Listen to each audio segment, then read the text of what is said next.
Sir നമസ്കാരം. നമസ്കാരം.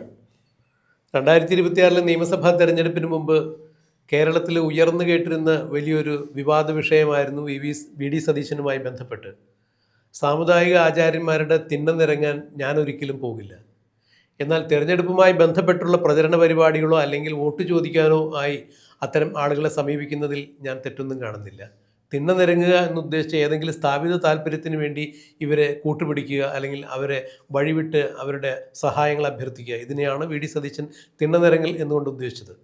എന്നാൽ തെരഞ്ഞെടുപ്പ് സമയമാകുമ്പോൾ എല്ലാവരും ഈ പറഞ്ഞ പോലെ സഭാ മേലധ്യക്ഷന്മാരുൾപ്പെടെയുള്ള സാമുദായിക ആചാര്യന്മാരുടെ പക്കൽ വോട്ട് അഭ്യർത്ഥിച്ചു പോകുന്ന കാഴ്ചയെല്ലാം അത് ജനാധിപത്യത്തിൻ്റെ ഭാഗം തന്നെയാണ്. അതിലുപരിയായി എന്തെങ്കിലും താല്പര്യങ്ങൾക്ക് വേണ്ടിയാണ് ഇത്തരം ആളുകൾ ഉപയോഗിക്കുന്നതിന് വേണ്ടി പാടുകിടക്കുന്നതിനെയാണ് തിണ്ണനിരങ്ങൽ എന്ന് വി ഡി സതീശൻ ഉദ്ദേശിച്ചത്. അതെന്ത് തന്നെയായാലും കേരളത്തിലെ പ്രബല സാമുദായിക ആചാര്യന്മാരായ NSSൻ്റെ ജനറൽ സെക്രട്ടറി സുകുമാരൻ നായരും അതുപോലെ SNDP യോഗം ജനറൽ സെക്രട്ടറി വെള്ളാപ്പള്ളി നടേശനുമെല്ലാം സതീശനെതിരെ 2026 തെരഞ്ഞെടുപ്പിൽ നഖശിഖാന്തം എതിർപ്പ് ഉയർത്തുന്ന കാഴ്ചയാണ് നമ്മൾ കണ്ടത്. ഒരുപക്ഷെ ഇവരുടെ ഇത്തരം ഇടപെടലുകൾ കൊണ്ട് വി ഡി സതീശൻ ജയിക്കുമോ എന്നുവരെ ജനത്തിന് സംശയം തോന്നി. വി ഡി സതീശൻ ഒരു കാരണവശാലും മുഖ്യമന്ത്രി ആവരുത് എന്നുള്ള ഗൂഢ ഉദ്ദേശത്തോടു കൂടി തന്നെയാണ് വെള്ളാപ്പള്ളി നടേശനും സുകുമാരൻ നായരുമെല്ലാം ആർക്കൊക്കെയോ വേണ്ടി ഏതൊക്കെയോ അജണ്ടയ്ക്ക് വേണ്ടി പ്രവർത്തിച്ചിരുന്നത്. എന്നാൽ വി ഡി സതീശൻ മുഖ്യമന്ത്രി ആയതിനു ശേഷം ഓർത്തഡോക്സ് സഭയുടെ മേലധ്യക്ഷന്മാരെ സന്ദർശിച്ച കാര്യം നമ്മൾ കണ്ടിട്ടുണ്ടായിരുന്നു. തുറമുഖ വകുപ്പ് കൈകാര്യം ചെയ്യുന്നതിൽ തുറമുഖ വകുപ്പ് ഓർത്തഡോക്സ് വിഭാഗത്തിൽപ്പെട്ട ഒരു നിയമസഭാ സാമാജികന് മന്ത്രിസ്ഥാനം നൽകണമെന്നൊക്കെ പറ്റുള്ള ആ ഒരു വിവാദത്തെ തുടർന്നാണ് അദ്ദേഹം അവിടെ സഭാ മേലധ്യക്ഷന്മാരെ കാണാൻ പോയത്. അപ്പോഴും വെള്ളാപ്പള്ളി നടേശന് സുകുമാരൻ നായർ അടക്കമുള്ള ആളുകൾ ആ സന്ദർശനത്തെ പുച്ഛിച്ചിട്ടുണ്ടായിരുന്നു. സഭാ മേലധ്യക്ഷന്മാരെ കാണില്ല എന്ന് പറഞ്ഞിട്ട് ഇപ്പോൾ എന്തായി എന്നൊക്കെയുള്ള ഭാഷ്യങ്ങൾ വരികയുണ്ടായി. ഇപ്പോൾ NSSൻ്റെ general secretary Sukumaran Nair V D Satheesan എന്ന മുഖ്യമന്ത്രിക്കെതിരെ നേർക്ക് നേർ കൊമ്പ് കോർക്കുന്ന കാഴ്ചയാണ് കുറച്ച് ദിവസങ്ങളിലായി മാധ്യമങ്ങളിലൂടെ നാം കണ്ടറിയുന്നത്. ഇന്നിപ്പോൾ പുതിയൊരു വിവാദം കൂടി ഉണ്ടായിരിക്കുന്നു. നേരത്തെ സുകുമാരൻ നായർ NSSുമായി ബന്ധപ്പെട്ട ഒരു പരിപാടിക്ക് മുഖ്യമന്ത്രിയെ കാണാൻ സമയം ചോദിച്ചുകൊണ്ട് ഫോൺ ചെയ്തപ്പോൾ അദ്ദേഹത്തിൻ്റെ പ്രൈവറ്റ് സെക്രട്ടറിയാണ് എടുത്തത്. ഇപ്പോൾ അദ്ദേഹം മീറ്റിങ്ങിലാണ്, പിന്നീട് തിരിച്ചു വിളിക്കും എന്ന് പറഞ്ഞു. പിന്നീട് വിളിച്ചു കഴിഞ്ഞപ്പോൾ സതീശൻ തിരിച്ചു വിളിക്കാമെന്നൊക്കെ പറഞ്ഞെന്നാണ് സുകുമാരൻ നായർ മാധ്യമങ്ങൾക്ക് മുന്നിൽ വെളിപ്പെടുത്തിയത്. എന്തായാലും പുതിയൊരു സംഭവവികാസം ഇപ്പോൾ ഉരുത്തിരിഞ്ഞിരിക്കുന്നു. NSSൻ്റെ തിരുവനന്തപുരം താലൂക്ക് യൂണിയൻ ഇപ്പോൾ മുഖ്യമന്ത്രിക്കെതിരെ സെക്രട്ടേറിയറ്റിലേക്ക് മാർച്ച് നടത്തുന്നു. അതിൻ്റെ കാരണം സുകുമാരൻ നായരെ അധിക്ഷേപിച്ചു, NSSനെ പരിഗണിക്കുന്നില്ല എന്നൊക്കെ ചൂണ്ടിക്കാണിച്ചുകൊണ്ടാണ് ഈ മാർച്ച് നടത്തുന്നത്. എങ്ങനെയാണ് രാജ്മോഹൻ സാർ ഇത്തരം കാര്യങ്ങളെ നോക്കിക്കാണുന്നത്? പ്രതിഭ നമ്മളാരും പ്രതീക്ഷിക്കാതെ അല്ലെ നമുക്കാർക്കും മനസ്സിലാകാത്ത രീതിയിൽ കാലം അല്ലെങ്കിൽ ചരിത്രം ചില പ്രതികാരങ്ങൾ ചെയ്യും. അതാരെങ്കിലും ഇൻസ്റ്റിഗേറ്റ് ചെയ്തിട്ടാണോ മുൻകൈ എടുത്തിട്ടാണോ വന്ന് നമുക്ക് പറയാൻ പറ്റില്ല. ഉദാഹരണത്തിന് കഴിഞ്ഞ തെരഞ്ഞെടുപ്പ് കഴിഞ്ഞപ്പോൾ ആദ്യം ഉമ്മൻചാണ്ടിയുടെ കാലത്ത് സതീശനെയാണ് ആരോഗ്യമന്ത്രി സ്ഥാനത്തേക്ക് പറഞ്ഞു കേട്ടിരുന്ന പേര് ചർച്ച ചെയ്യപ്പെട്ടിരുന്നു. യാതൊരു തർക്കവും ഇല്ലാതെ ആ പേര് എല്ലാ ലെവലിലും പറഞ്ഞിരുന്നു. പക്ഷെ വളരെ പെട്ടെന്ന് സുപ്രഭാതത്തിൽ ഒരു നേരം ഇരുട്ടി വെളുത്തപ്പോൾ ആ സ്ഥാനത്തേക്ക് VS ശിവകുമാറിൻ്റെ പേരാണ് രമേശ് ചെന്നിത്തല സജസ്റ്റ് ചെയ്തത്. സതീശനൊന്ന് രമേശിനോട് ചേർന്ന് നിൽക്കുന്ന ആ ഗ്രൂപ്പിൻ്റെ ഭാഗമായിരുന്നു. ശിവകുമാറും അതെ. ഇപ്പോൾ തിരുവനന്തപുരത്തെ ഒരു പ്രധാന നേതാവെന്ന് അപ്പോൾ ശിവകുമാറിന് NSSുമായി ഏറ്റവും കൂടുതൽ ബന്ധമുണ്ടായിരുന്ന കോൺഗ്രസ് നേതാവ് ശിവകുമാറാണ്. ശിവകുമാറിനെ മുഖ്യമന്ത്രിയാക്കണമെന്ന് അന്ന് ശിവകുമാറിന് താക്കോൽ സ്ഥാനം ശിവകുമാറിന് കൊടുക്കണമെന്നും പറഞ്ഞ് സുകുമാരൻ നായർ പ്രഷർ ചെലുത്തി. അങ്ങനെയാണ് സതീശൻ ഔട്ടായതും സുകുമാരൻ നായർ മറ്റേ ശിവകുമാർ മന്ത്രിയാവുകയും ചെയ്തു. അതൊരു ചരിത്രം.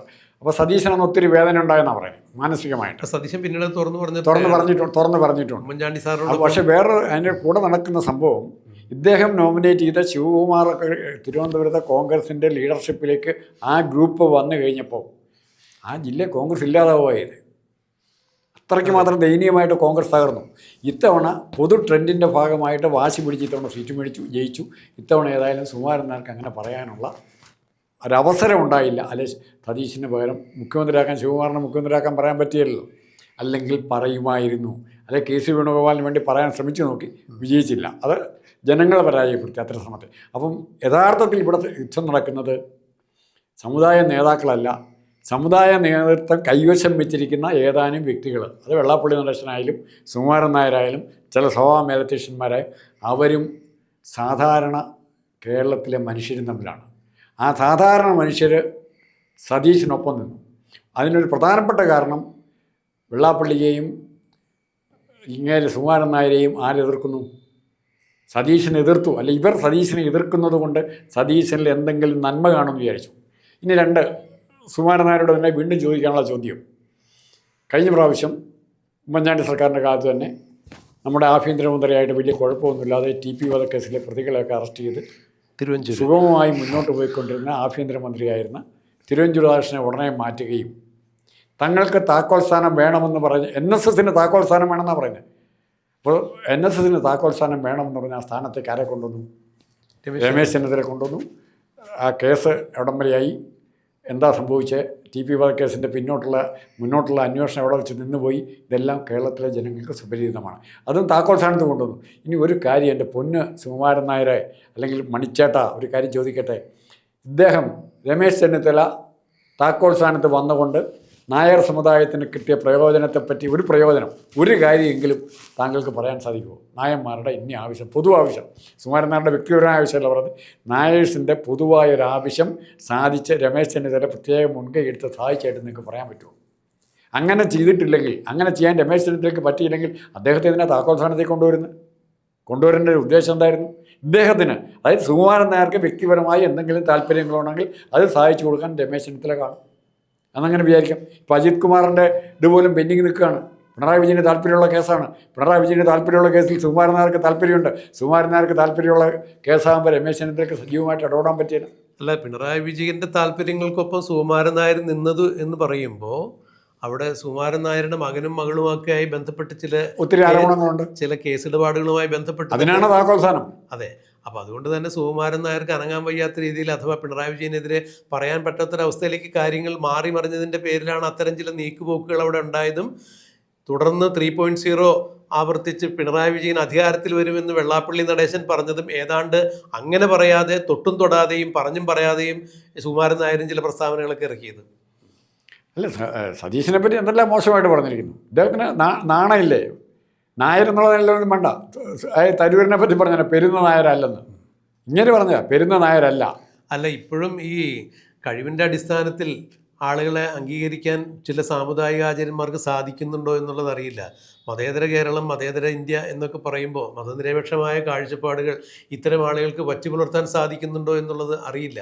ഒരു NSSൻ്റെയോ SNDPയുടെയോ മറ്റിതര ഏത് സാമുദായിക സംഘടനകളുടെ വക്താക്കളായാലും ആ സമുദായത്തിന് വേണ്ടി നിലകൊള്ളുക എന്ന് പറഞ്ഞാൽ മനസ്സിലാക്കാൻ സാധിക്കും. പക്ഷേ ഇതര സമുദായ അംഗങ്ങളെ മാനിക്കണം, അല്ലെങ്കിൽ മാനിച്ചുകൊണ്ടാണ് ഇപ്പം മന്നത്ത് പത്മനാഭൻ ആചാര്യനെ പോലുള്ള ആളുകൾ മുന്നോട്ടേക്ക് സാമുദായിക പ്രവർത്തനം കൊണ്ട് പോയത് എന്നുള്ള വസ്തുത പലപ്പോഴും ഇവരുടെ ചില പ്രവർത്തനങ്ങൾ കാണുമ്പോൾ നമുക്ക് പെട്ടെന്ന് ഓർമ്മയിലേക്ക് വരുന്നത് അത് തന്നെയാണ്. കാരണം എന്തിനു വേണ്ടിയിട്ടാണോ അവരെല്ലാവരും പ്രവർത്തിച്ചത് അതിൻ്റെ നേരെ വിപരീതമായ ദിശയിലൂടെ ഇവർ പോകുന്നു എന്നുള്ളതാണ് ചിലപ്പോഴൊക്കെ തോന്നിയിരിക്കുന്നത്. ഇപ്പോൾ ഇവിടെ പുതിയ പ്രശ്നത്തിലേക്ക് വരികയാണെങ്കിൽ, VD സതീശൻ ഫോൺ ചെയ്ത് കഴിഞ്ഞപ്പോൾ NSSൻ്റെ ജനറൽ സെക്രട്ടറിക്ക് ഫോൺ കിട്ടിയില്ല, അല്ലെങ്കിൽ തിരിച്ചു വിളിച്ചില്ല, കാണാൻ സമയം ചോദിച്ചിട്ട് അനുവദിച്ചിട്ടില്ല. അതൊക്കെ ജനറൽ സെക്രട്ടറിയെ സംബന്ധിച്ചിടത്തോളം അപമാനകരമായി തോന്നി എന്നുള്ളതിനാൽ താലൂക്ക് യൂണിയൻ VD സതീശൻ എന്ന മുഖ്യമന്ത്രിക്കെതിരെ സെക്രട്ടേറിയറ്റ് മാർച്ച് നടത്തുന്നു എന്ന് പറയുമ്പോൾ അതിൽ എത്രത്തോളം ആശയപരമായൊരു ഭദ്രതയുണ്ട് എന്നുള്ളതാണ് അന്വേഷിക്കേണ്ടത്. അതിൻ്റെ മെച്ചം എന്ന് പറഞ്ഞാൽ കുറേ RSSകാർ സതീശനോട് വിരോധമുള്ള RSS വിഭാഗത്തിൽപ്പെട്ട കുറേ പേര് NSSലും ഉണ്ട്. അവർ റാലിക്ക് വരും. റാലി ചിലപ്പോൾ വിജയിച്ചേക്കാം, ആൾ കൂടിയേക്കാം. ഇതങ്ങനെ അങ്ങ് പോകും. ഒന്ന് പേടിപ്പിച്ച് നോക്കുകയാണ്. പിന്നെ അടുത്തത് ഇപ്പോൾ ഒന്ന് എഴുതി വെച്ചു, ഉറപ്പായിട്ട് എഴുതി വെച്ചു. അടുത്ത ഡിമാൻഡ് വരാൻ പോകുന്നത് ഇപ്പോൾ പറയുന്നു, നേതൃമാറ്റം കോൺഗ്രസ്സിലുണ്ടാകണമെന്നുള്ള ഡിമാൻഡായിരിക്കും ഈ രണ്ടെണ്ണം കൂടി പറയാൻ പോകുന്നത്. വെള്ളാപ്പള്ളി അല്ല, തീർച്ചയായും ഇപ്പോൾ രാജ്മോഹൻ സാർ ചൂണ്ടിക്കാണിച്ച ആ ഒരു വസ്തുതയ്ക്ക് വളരെ ഗൗരവ സ്വഭാവമുണ്ട്. കാരണം ഇപ്പോൾ VD സതീശൻ മുഖ്യമന്ത്രി ആകുമ്പോൾ തന്നെ ഇതൊന്നും ഇവർക്ക് സൂക്ഷിക്കാൻ പറ്റിയ കാര്യങ്ങളായിരുന്നില്ല. സ്വാഭാവികമായിട്ടും ഹൈക്കമാൻഡ് VD സതീശൻ എന്ന മുഖ്യമന്ത്രിയിലേക്ക് എത്തുന്നതിന് മുമ്പ് കേരളത്തിലുള്ള അടപടലം ആളുകളെ ഡൽഹിയിലേക്ക് വിളിപ്പിച്ച് ചർച്ച, മാരത്തൺ ചർച്ച, പിന്നെ വേറിട്ട ചർച്ച, വ്യക്തിഗതമായ ചർച്ച, അങ്ങനെയൊക്കെ തിരിച്ചും മറിച്ചും തിരിച്ചുമൊക്കെ ചർച്ച ചെയ്തതിന് ശേഷമാണ് VD സതീശനിലേക്ക് എത്തിയത്. പക്ഷേ VD സതീശനിലേക്ക് എത്താതെ ഒരു മുഖ്യമന്ത്രിയെ തീരുമാനിക്കാൻ ഹൈക്കമാൻഡിന് നിലവിലുള്ള സാഹചര്യത്തിൽ കഴിയില്ലായിരുന്നു. അത്തരം ഒരു സാഹചര്യത്തെ ഇവിടെ കേരളത്തിലെ സാമുദായിക ആചാര്യന്മാരെ ഉപയോഗിച്ചുകൊണ്ട് മറികടക്കാം എന്ന് കേരളത്തിൽ തന്നെയുള്ള അധികാരത്തിലിരിക്കുന്ന ചില രാഷ്ട്രീയ കേന്ദ്രങ്ങൾ, ചില വ്യക്തികൾ, ചില അജണ്ടകൾ തയ്യാറാക്കിയിട്ടുണ്ട്. ഈ അജണ്ടകൾക്ക് അടിസ്ഥാനപ്പെടുത്തി തന്നെയാണ് ഇപ്പോൾ സുകുമാരൻ നായർ പുറത്തെത്തിയിരിക്കുന്നതും സുകുമാരൻ നായരെ ആക്ഷേപിച്ചു എന്നുള്ള കാരണം കാണിച്ചുകൊണ്ട് വി.ഡി. സതീശനെതിരെ ഇപ്പോൾ ഒരു പ്രക്ഷോഭം സംഘടിപ്പിക്കുന്നത്. ഈ പ്രക്ഷോഭം രാജ്മോഹൻ സാർ ചൂണ്ടിക്കാണിച്ചതുപോലെ ഇത് നാളെ കേരളത്തിൽ കോൺഗ്രസിൻ്റെ നേതൃമാറ്റത്തിന്, അതായത് കേരളം ഭരിക്കുന്ന മുഖ്യമന്ത്രി കസേരയിൽ നിന്നും സതീശനെ താഴെ ഇറക്കുക എന്നുള്ള ഉദ്ദേശത്തോടു കൂടി നടത്തപ്പെടുന്ന ആദ്യത്തെ പ്രചരണത്തിൻ്റെ നാന്ദിയാണ് എന്നുള്ളത് ചൂണ്ടിക്കാണിക്കാൻ പറ്റും. അല്ല, അത് ആ രീതി ഒരു ഗുണമുണ്ട്. ഇപ്പോൾ സുകുമാരൻ നായരും വെള്ളാപ്പള്ളി നടേശനൊക്കെ എക്സ്പോസ്ഡാണ്, ജനങ്ങളുടെ മുമ്പിൽ എക്സ്പോസ്ഡാണ്. ഇവരെന്തിനു വേണ്ടി നിലകൊള്ളുന്നു നമ്മളാരും പഠിപ്പിക്കേണ്ട, പറഞ്ഞു കൊടുക്കേണ്ട, ചാനലിൽ കാണിക്കേണ്ട ഒന്നും അല്ലേ തന്നെ അറിയാം. ഇപ്പോൾ ഈ കാണിക്കുന്ന കോമാളിത്തരം എത്ര നായേഴ്സ് അതിനകത്ത് പങ്കെടുക്കും, നാളെ NSS ഉണ്ടാക്കാൻ പോകുന്ന പ്രത്യാഘാതങ്ങൾ, സതീശനെ അനുകൂലിക്കുന്ന നായന്മാരും കൂടെ സംബന്ധിച്ച് പ്രോഡക്റ്റ് വന്നാൽ ഈ സംഘടന ഇല്ലാതാകും. പക്ഷേ സതീശന് പോകേണ്ട ആവശ്യമില്ല, അത് തെളിയിച്ചു കഴിഞ്ഞു. ജനങ്ങൾ ഇതൊക്കെ കാണുന്നുണ്ട്. അത് സതീശന് ഇവർക്ക് കീഴടങ്ങിയാൽ സതീശൻ്റെ ബല പോകും. സാർ, ഞാനൊന്ന് സന്ദർഭവശാൽ പറഞ്ഞോട്ടെ, ഇടപെട്ട് ഞാനത് ഇടയിൽ കയറി പറയുന്നതല്ല.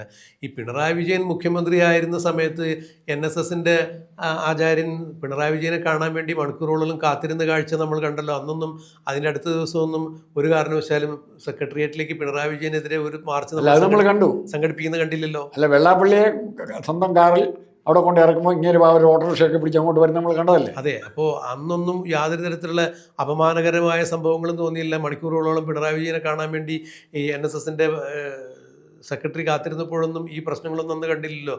വി.ഡി. സതീശൻ സമയം കൊടുത്തോ ഇല്ലയോ, ഫോൺ എടുത്തോ എന്നുള്ളത് നമുക്കറിയില്ല. സുകുമാരൻ നായർ പറഞ്ഞുള്ള വസ്തുത മാത്രമാണ്. വി.ഡി. സതീശൻ അതിനോട് പ്രതികരിച്ചിട്ടില്ല. വി.ഡി. സതീശൻ സാമുദായിക നേതാക്കളെ കാണില്ല എന്നും പറഞ്ഞിട്ടില്ല. വെള്ളാപ്പള്ളി അടക്കമുള്ള ആളുകളെ കാണാൻ പോകുമെന്ന് മാധ്യമങ്ങൾ ചോദിച്ചപ്പോൾ ആവശ്യമുണ്ടെങ്കിൽ കാണും. തീർച്ചയായിട്ടും അദ്ദേഹം പറഞ്ഞു, തീർച്ചയായും കാണും, ഞാനൊരു പൊതുപ്രവർത്തകനാണ്, എന്നെക്കുറിച്ച് അവർക്ക് ആർക്കെങ്കിലും ഏതെങ്കിലും തരത്തിൽ ആക്ഷേപങ്ങളുണ്ടെങ്കിൽ അത് പറഞ്ഞു തീർക്കേണ്ടത് അത്യാവശ്യം തന്നെയാണ്. അതിന് ഏറ്റവും ഉചിതമായ സമയത്ത് പോയി കാണും എന്ന് തന്നെയാണ് വി.ഡി. സതീശൻ പറഞ്ഞത്. അങ്ങനെയുള്ള സന്ദർഭത്തിലാണ് ഇപ്പോൾ NSSൻ്റെ ജനറൽ സെക്രട്ടറി പറയുന്നത്, ഞാൻ വിളിച്ചിട്ട് ഫോൺ കിട്ടിയില്ല, NSSുമായി ബന്ധപ്പെട്ട ഏതൊരു കാര്യത്തിനാണ് വിളിച്ചത്, അത് സെക്രട്ടേറിയറ്റിൽ വെച്ച് തന്നെ കാണണം, കാരണം അതിൻ്റെ ഫയലുകളൊക്കെ സെക്രട്ടേറിയറ്റിലാണ് ഉള്ളത്, അതുകൊണ്ട് സെക്രട്ടേറിയറ്റിൽ വെച്ച് കണ്ടാലേ ഫയൽ വിളിച്ചു വരുത്താൻ പറ്റുള്ളൂ എന്നൊക്കെ ഈ സുകുമാരൻ നായർ മാധ്യമങ്ങളോട് പറയുകയാണ്. സുകുമാരൻ നായരെ എപ്പോൾ കാണണം, എവിടെ വെച്ച് കാണണം എന്നുള്ളത് മുഖ്യമന്ത്രി എന്ന രീതിയിൽ വി.ഡി. സതീശൻ എടുക്കുന്ന തീരുമാനമാണ്.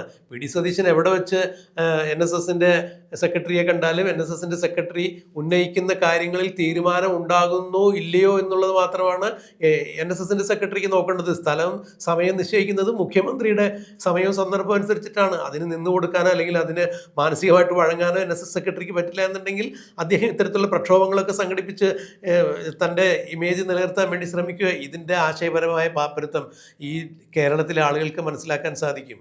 മതത്തിൻ്റെയും തീർച്ചയായും മതത്തിൻ്റെയും ജാതിയുടെയും വർഗത്തിൻ്റെയും എല്ലാം വേർതിരിവിൽ അല്ലെങ്കിൽ ഇവരുടെ സമ്മർദ്ദ തന്ത്രത്തിലാക്കി രാഷ്ട്രീയത്തെയും അധികാരത്തെയും തളച്ചിടാം. എല്ലാ കാലത്തും ഞങ്ങൾ അങ്ങനെ ചെയ്തിട്ടുണ്ട് എന്നുള്ളതിൻ്റെ ആ ഒരു ധാർഷ്ട്യ മനോഭാവം ഇനിയെങ്കിലും ഇത്തരക്കാർക്ക് മാറ്റിവെക്കാൻ സാധിക്കണം. കാരണം 2026 നിയമസഭാ തെരഞ്ഞെടുപ്പിൽ വി.ഡി. സതീശൻ എന്ന നേതാവിനെതിരെയായിരുന്നു വെള്ളാപ്പള്ളി നടേശനും G. സുകുമാരൻ നായരും എല്ലാം. ഇവരുടെ സമുദായത്തിന്, അതായത് ഈഴവ സമുദായത്തിനും നായർ സമുദായത്തിനും പ്രബലമായ വോട്ടുകളുള്ള സ്ഥലം തന്നെയായിരുന്നു വി.ഡി. സതീശൻ. അല്ല സാർ, ഞാൻ പറഞ്ഞു വരുന്നത് ഇവരുടെ വോട്ടിന്, വടക്കൻ പറവൂര് ഇവരുടെ വോട്ടുകൾക്ക് വളരെ നിർണായകമായ സ്വാധീനമുള്ള സ്ഥലം തന്നെയാണ് ഈഴവ സമുദായത്തിനും നായർ സമുദായത്തിനും. എന്നിട്ടും വി.ഡി. സതീശൻ ഗംഭീര ഭൂരിപക്ഷത്തോടു കൂടി ജയിച്ചു കയറുകയാണ് ചെയ്തത്. അപ്പോൾ ഇവർ പറഞ്ഞു കഴിഞ്ഞാൽ, അതായത് NDPയുടെ നേതാവായ വെള്ളാപ്പള്ളി നടേശനും NSSൻ്റെ നേതാവായ സുകുമാരൻ നായർ പറഞ്ഞാലൊന്നും ജനങ്ങൾ മാറ്റി, അതായത് അവരുടെ സമുദായ അംഗങ്ങൾ പോലും മാറ്റി വോട്ട് ചെയ്യില്ല എന്നുള്ളതിൻ്റെ ഏറ്റവും വലിയ ഉദാഹരണമാണല്ലോ ഈ കുറി ഈ UDFന് കിട്ടിയ വിജയവും വി.ഡി. സതീശന് കിട്ടിയ വിജയവുമല്ല. പിണറായി വിജയൻ്റെ സ്വന്തം മണ്ഡലത്തിൽ പിണറായി വിജയൻ 20,000 വോട്ടിൻ്റെ പുറകിലേക്ക് പോയ സന്ദർഭത്തിലാണെന്ന് ഓർക്കണം. 50,000 വോട്ടിന്റെ ഭൂരിപക്ഷം ഉണ്ടായിരുന്ന പിണറായി വിജയൻ 20,000 വോട്ടിന്റെ ഭൂരിപക്ഷം. അതെ, ഒന്ന് ആലോചിച്ച് നോക്കണം. അപ്പോൾ ഇവർ പറഞ്ഞാൽ ഈ സാമുദായിക ആചാര്യന്മാർ പറയുന്നിടത്ത് വോട്ട് കുത്തി കൊടുക്കാൻ തലച്ചോറ് പണയം വെച്ച സാമുദായിക അംഗങ്ങൾ ഇപ്പോഴും NSSലും SNDPയിലും ഉണ്ട് എന്നുള്ള ഒരു ധാരണയിലാണ് ഈ സാമുദായിക ആചാര്യന്മാരുടെ കളികൾ എന്ന് വേണം മനസ്സിലാക്കാൻ. എന്തായാലും അത്തരം കളികൾക്ക് വി.ഡി. സതീശൻ എന്ന നേതാവ് വഴങ്ങില്ല എന്ന് തന്നെയാണ് ഇതുവരെ അദ്ദേഹത്തിന്റെ പെരുമാറ്റത്തിൽ നിന്നും സംസാരത്തിൽ നിന്നും നമുക്ക് മനസ്സിലായ കാര്യം. അദ്ദേഹം ഒരു സമുദായത്തിനും സാമുദായിക ആചാര്യന്മാർക്കും എതിരല്ല എന്ന് കൂടി എടുത്തു പറയുന്നുണ്ട്. പക്ഷേ അനാവശ്യമായ തിണ്ണ നിരങ്ങലുകൾക്ക് എന്നെ കിട്ടില്ല എന്നുള്ള നിലപാട് വേണ്ട. ശബരിമലയിലെ സ്വർണ്ണം കൊണ്ടുപോയതിനെ പറ്റി അന്വേഷിക്കണം എന്ന് പറഞ്ഞ് സതീശനെതിരായിട്ട് മുദ്രാവാക്യമായിട്ട് സുകുമാരൻ നായർ ഇറങ്ങട്ടെ ധൈര്യമായിട്ട്. അതെ, വരാത്തെ. അതെ, തീർച്ചയായും അല്ലെങ്കിൽ അത്തരം സാമൂഹ്യ പ്രശ്നങ്ങളിലൊന്നും സുകുമാരൻ നായരെ പോലുള്ള ആളുകളുടെ ഇടപെടലുകൾ നമ്മൾ വളരെ പരിമിതമായേ കണ്ടിട്ടുള്ളൂ. അവിടെയൊക്കെ എന്തുകൊണ്ടാണ് നിശബ്ദത പാലിക്കുന്നത് എന്നുള്ളത് നമുക്കറിയില്ല. അപ്പോൾ എന്തായാലും ഇവർക്കൊരു ധാരണയുണ്ട്, ഇവരുടെ സമുദായത്തിൻ്റെ തലപ്പത്തിരിക്കുന്ന ആളുകളാണ്, ഇവർക്ക് താഴെയാണ് കേരളത്തിലെ മുഖ്യമന്ത്രിയും അല്ലെങ്കിൽ ഇന്ത്യൻ പ്രധാനമന്ത്രിയും ഇന്ത്യൻ പ്രസിഡന്റും എന്നൊക്കെയുള്ളൊരു ധാരണ ഇവർക്കുണ്ടെങ്കിൽ തീർച്ചയായും അത് തിരുത്തി കുറിക്കേണ്ട കാലം കഴിഞ്ഞു. NSS എന്ന സംഘടനയോടും അതുപോലെ തന്നെ SNDP എന്നുള്ള സംഘടനയോടുമുള്ള എല്ലാ ബഹുമാനങ്ങളും നിലനിർത്തിക്കൊണ്ട്, മന്നത്താചാര്യനോടും ശ്രീനാരായണ ഗുരുദേവനോടുമുള്ള എല്ലാ ബഹുമാനങ്ങളും നിലനിർത്തിക്കൊണ്ട് തന്നെ പറയുന്നു, ഇത്തരം ചക്കളത്തി പോരാട്ടങ്ങൾ ഈ സംഘടനയുടെയും സമുദായത്തിൻ്റെയും പേരിൽ ഇവർ കാണിക്കുമ്പോൾ ശ്രീനാരായണ ഗുരുദേവനെ പോലുള്ള NSSൻ്റെ പരമാചാര്യനായ മന്നത്ത് പത്മനാഭനെ പോലുള്ള ആളുകളെയാണ് ഇവർ ആക്ഷേപിക്കുന്നത് എന്നുള്ളതാണ് നമുക്ക് സാമാന്യേന തോന്നുന്നത്. എന്തായാലും VD സതീശൻ ഇതിന് കൃത്യമായ ഒരു മറുപടി നൽകും എന്ന് നമുക്ക് പ്രതീക്ഷിക്കാം.